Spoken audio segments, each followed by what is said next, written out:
Hello, everybody, and welcome back to the Press Box, a weekly presentation of the Dispatch and the Rock Island Argus, where our sports staff gets to kick around the issues of the day. Week 8 of the football season is on our slate today. I'm Steve Tappa. This is my boss, Mike Matheny, a.k.a. Mark Nessler, and if you see his... It's game day, and I got to wear my Cardinal gear. That's right. I got to wear my We Play for October shirt. You know, I was just thinking that we could probably market a We Play in November. We play for November for the high schools because, you know, that's their big playoff push and that's their playoff time. And there's a lot of teams still alive that are looking toward November. That's right. Yeah, a lot of playoff games this week. With quotes around it. Playoff games in that. Sherrard has got state ranks. Sterling Newman, Sherrard's 3-4. They're fighting for their playoff life. They got to win out. Monmouth Roseville in the same situation. They're 3-4. Such a tough start for them. They've got to win out. And they got to win St. Joe Ogden on a Saturday. Right, another state ranked team. Right. Yeah. And of course, Erie Prophetstown going for win number win number 6. They should get it against Morrison this weekend, but of course we'll see. And then Orion 4-3 at Peru St. Bede 4-3. That's a playoff game as well. It's all, but you look at the schedule for this week, and there's a lot of games, a lot of matchups that you have a prohibitive favorite. It's kind of like this week is the sophomore game to the last week of the season varsity match where you have Mercer County and Anawan Weathersfield going for first place. Rock Ridge and Kewanee going for first place. Right. So it's kind of like, okay, but there's still some intriguing matchups.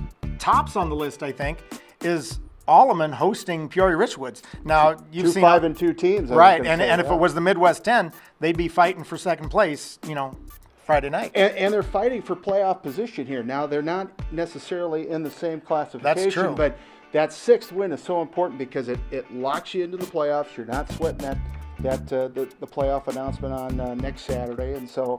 You know, that's going to be a heck of a game. Yeah, and you want to avoid that third loss. Where I'll be Friday night is Mercer County at River Valley. That would have been a much bigger game had River Valley beaten Anawan Weathersfield, which didn't happen, which sets up next week. But Mercer County still has to get past River Valley, the third team in that Lincoln Trail, to take on Anawan Weathersfield. They've only given up 4 touchdowns all season. You know, their defense has been the reason why they're going for 8-0.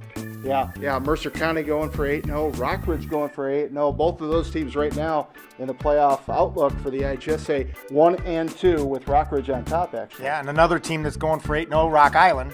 And usually you think of Rock Island Moline as the premier game. But that's kind of taken a turn this year.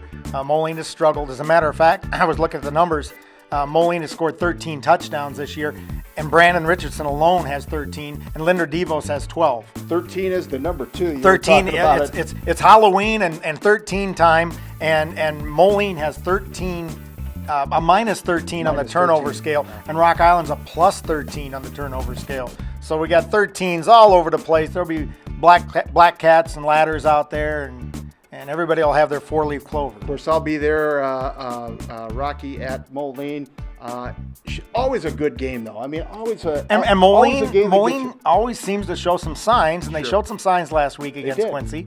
They gave up the two turnovers that hurt them. Yeah, cost them again against Quincy, which, by the way, is looking really good in the Big Six as well. Yeah. 115th football meeting between those two schools. All states' oldest all-sports rivalry should be fun again. We should mention also UT at Peoria High on Saturday. And then Geneseo on Friday takes on Streator, which has traditionally been a doormat. But the weird thing about that is, even though they're 2-5, Streator, they beat Sterling. Yeah, and if they beat Geneseo, they could be tied with Geneseo for the NIP 12 title. Yeah. Geneseo going for the conference title share this weekend. Should be a fun weekend. We hope to see you at a ball game, and if we don't, we'll certainly see you back here on the Press Box. All right, thanks.